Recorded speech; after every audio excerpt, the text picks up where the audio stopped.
whoa, whoa, whoa, whoa, whoa. Get out the way, get out the way, get out the way, yeah. Yeah. Get out the way, get the fuck up out my way, yeah. Yeah. Win, win, win, win. Ooh, this is Millennial Sport Talk. This is episode 16 already. 16 seems like we just started. And this episode, we're taking a change of pace. We're going back to FIFA. We have not talked English.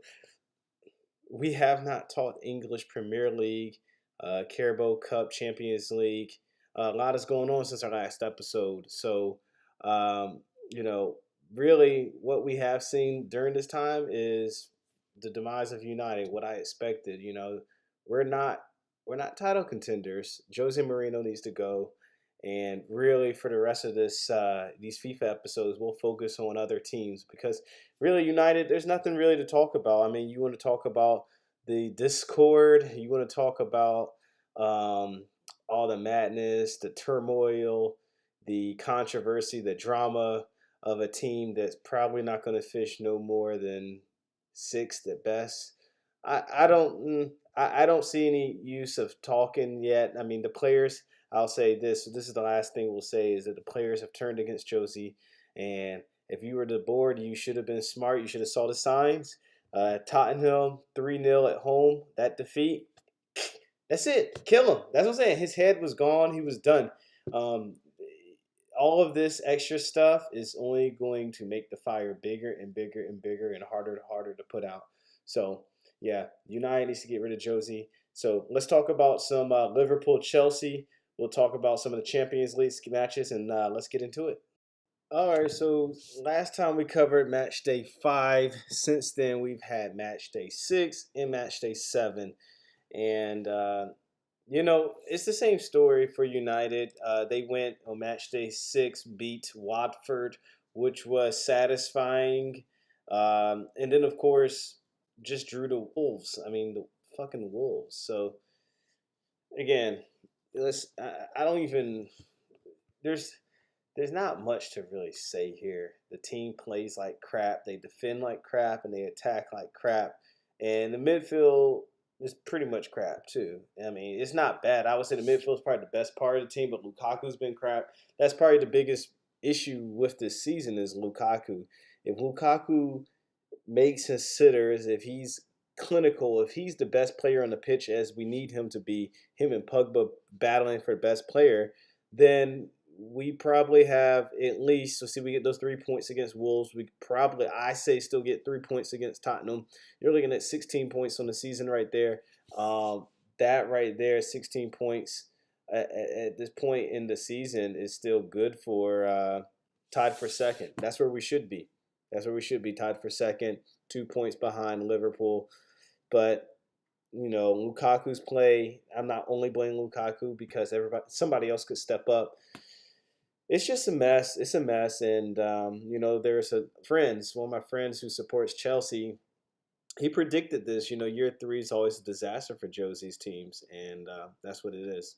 But looking away, right now, this is the Premier League table standings. As you can see, as I stated earlier, 16 is good for second as you need a perfect 6 out of 6 to be at the top of the league with Liverpool. City and Chelsea chased them. Chelsea actually just played Liverpool today in the Carabao Cup. I don't know if anybody got a chance to see that. Eden Hazard had an amazing goal. He shows what his potential is, but that only tells me the next match he's going to put in a 3 out of 10 performance and be crap again. Or he'll get hurt, one of the others, because that's one thing that he is consistent at is getting injured and consistent at not showing up. So I'm not trying to rag on the guy too much. He has so much potential. But as we saw in his career, I mean, it's up and down. And the highs are really high and the lows can be pretty low. So Chelsea definitely are in position to take control of the league if they can beat Liverpool at Stamford Bridge this Saturday. Predictions for that match. That's the big match, Liverpool, Chelsea. I gotta go with Chelsea at home. I mean, Liverpool, I'm not sold on them being as good as a defensive team as Chelsea is. Obviously, Chelsea's playing really well. Uh, Being that they just beat Liverpool, I do think Liverpool, they were due for a loss, and being that they now have to turn around and face the same team now on the road away from their lovely Anfield that they have such a tremendous home field advantage with. I'm going with Chelsea simply because I think they're on a roll. I think Liverpool is going to hit a wedge now. I don't know if they'll lose three in a row, but I think they'll drop this one. But so yeah, their next fixture will be a Champions League match, and then Man City. So they're going to hit a rough patch in the Premier League. Champions League, Napoli. It's on the road again. I mean, that's a toss-up matchup. It's definitely gonna get tough here in October for them. They get to the latter part of October. I guess just the top part. This is just a 3 game stretch. If they can survive these 3 games, they can get back into stay on top of the league. We'll see what happens, but I definitely think that the title is probably going to come down to Liverpool, City, or Chelsea, which is states the obvious at this point. I think I'll make my decision as to who I think is really going to be in the driver's seat. Clearly, this game is a huge game for both of these clubs, and City will have to keep pace themselves and prepare for Liverpool next. So, if you're a City fan, wherever that is, I don't think there are any, so maybe I shouldn't comment too much on it. But basically, City, you just need to stay awake and unfortunately, with United out, I think City is the team I would prefer to win, just being that they've only won the title 4 times. So what's a fifth time going to hurt compared to 20? They could win it 3, 4 more times for all I care. As long as Liverpool, number one, is not winning and Chelsea's not winning. So other matches this Saturday aren't as intriguing. They will be tested. Teams will be tested, obviously, the top 6. The rest of the top 6 shakes out with City playing home to Brighton. Tottenham goes on the road to Huddersfield Town. Arsenal plays at home to Watford. And United plays United. Manchester United at West Ham. So that's the early match. I probably won't even wake up to watch that match. I'm so disappointed in them.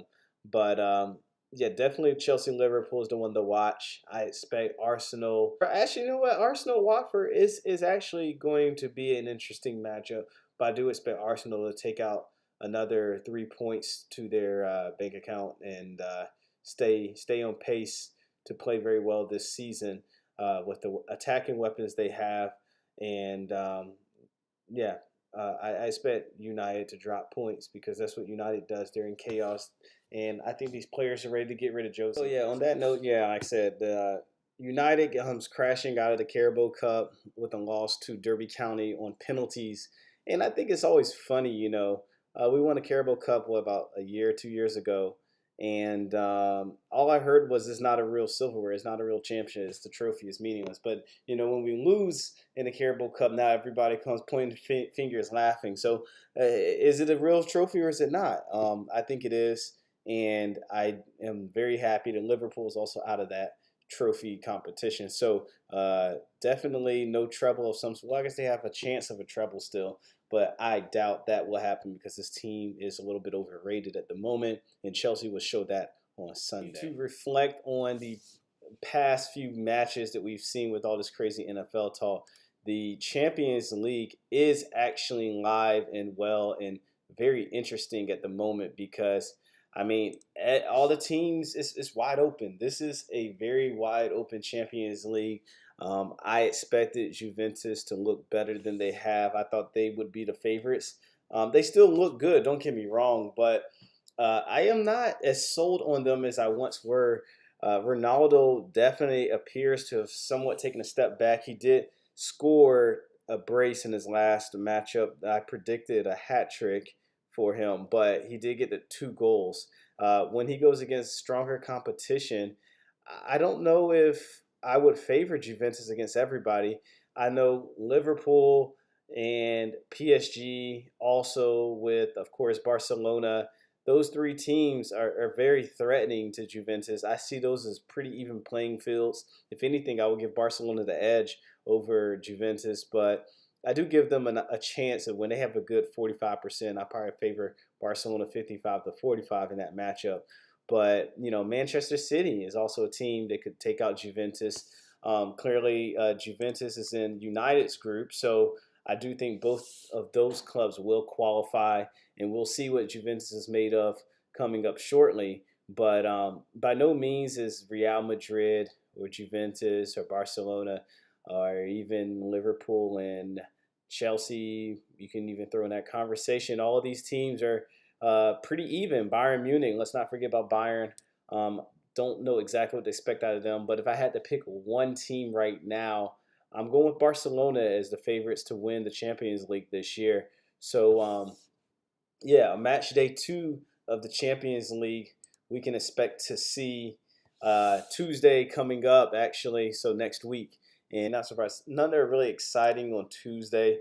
Wednesday, we will get Napoli and Liverpool, as we stated, and Tottenham Hotspur and Barcelona will play their match. So Wednesday's the day to look for. If you're a real hardcore soccer fan or football fan, you'll like Dortmund versus Monaco. Is a very interesting matchup as well.